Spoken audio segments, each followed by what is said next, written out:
Alright guys, back here in the shower making some good progress. Got everything framed out.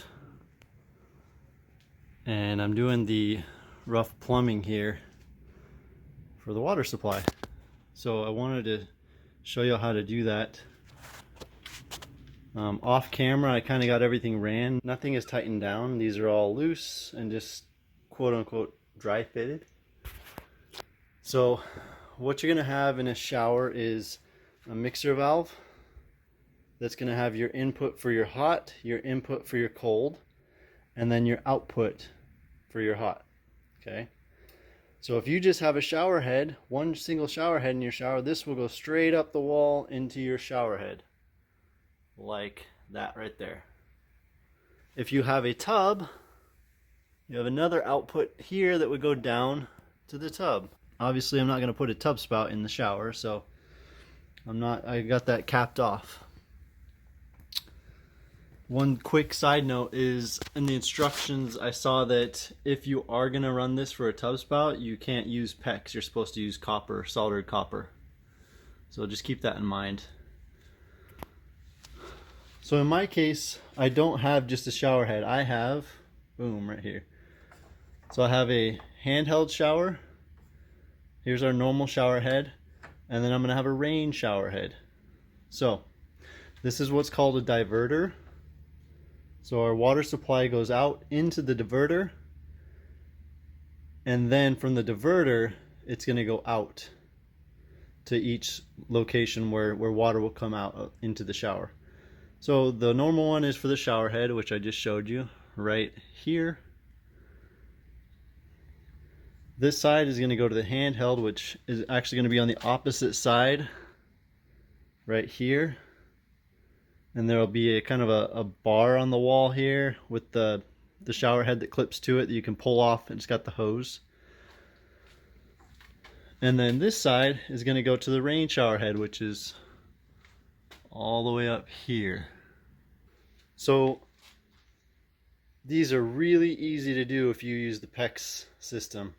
Okay, these valves that I got have the threaded adapters. So you just have to find the 1/2 inch threaded piece, the 1/2 inch thread to PEX adapter, and that's it.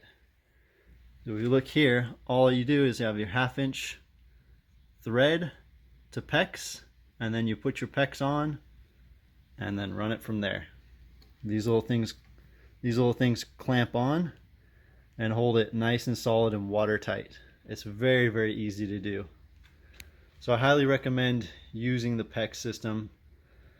If you're going to do copper, soldered copper, you may want to hire a plumber to do that, because you don't want to do that wrong and have it leak. PEX is pretty much foolproof if you follow the basic instructions. Some of those instructions include making sure you have a nice flush cut on the end so it sits flush against the fitting. You put your joiner here about a 1/16 or an 1/8 in from the end, so you don't want it all the way to the end. You want it off just a little bit like that, and then you squeeze it down once, and I think some people recommend you squeeze it down twice just for good measure. So you do that on every single joint all the way around. That's what I'm going to do next, is get everything tightened down. Okay, so just to show you how easy this is, I left these two undone for these two hoses. So I'm going to connect these here, and I'll show you how easy that is. You have your cutters here. For this one, I'm going to have it come down right here, and then I'm going to elbow over, and we'll connect it like that. So what I'll do, I'm going to cut it about there, nice and straight. I'm actually going to take that cut off and put it on here.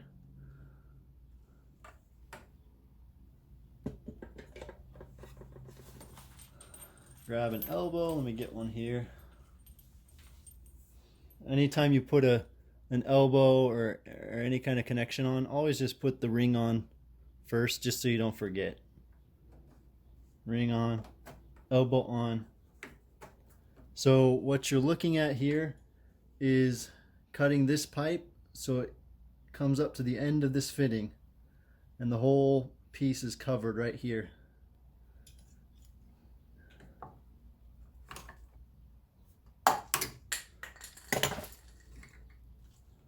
Good.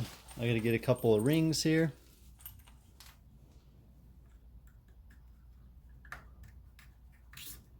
There. There. There. That's it. Okay. So let's do this one real quick.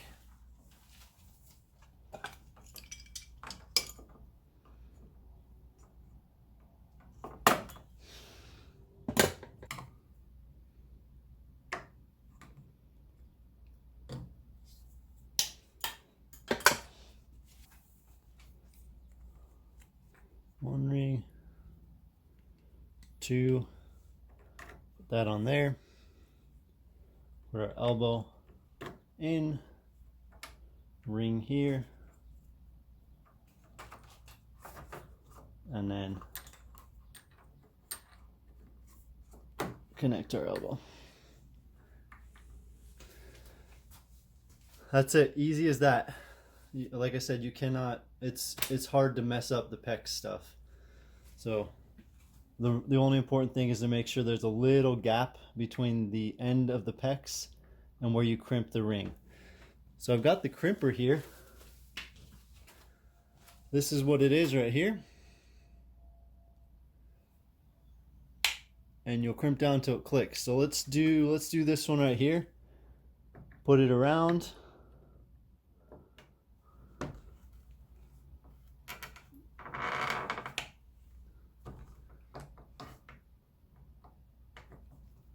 And do it twice. Okay, let's do this one here too while we're at it. Good. Good. There we go. This piece is done. So just got to go crimp all of the connections. And that's it. I'll show you what it looks like when it's all done. Alright guys, so there it is. All the joints are crimped up to the shower head. There's a couple of corners in there. You can see that one right there. T there. Come around. This one goes to the rain shower head.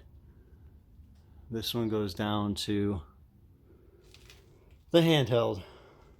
The last thing I need to do is use these clips here. You just put it around the, for example, you put it around the pipe and then just hammer that nail in. I have a couple in already right there and right there. But anywhere that the pipe is loose, you want to put those in to keep it from moving. Because sometimes with water pressure, as you turn it on and off, you can get shaking in the pipes and you could hear that stuff in the wall. And it's more of a nuisance than anything. It won't affect the performance, but it's important to get those pipes tied down. Sometimes you can get friction rubbing with the pipes, like against the wood or against other material it's running against. So it's important to get those pipes secured down. And we are done, guys. The rough in is all completed. We got everything secured where it was loose, all the way up, even across the rafters up here, and then down here. So we're good to go. So stay tuned for the next step, which is going to be, I think, starting the cement board around the whole shower. Thanks for watching. We'll see you in the next one.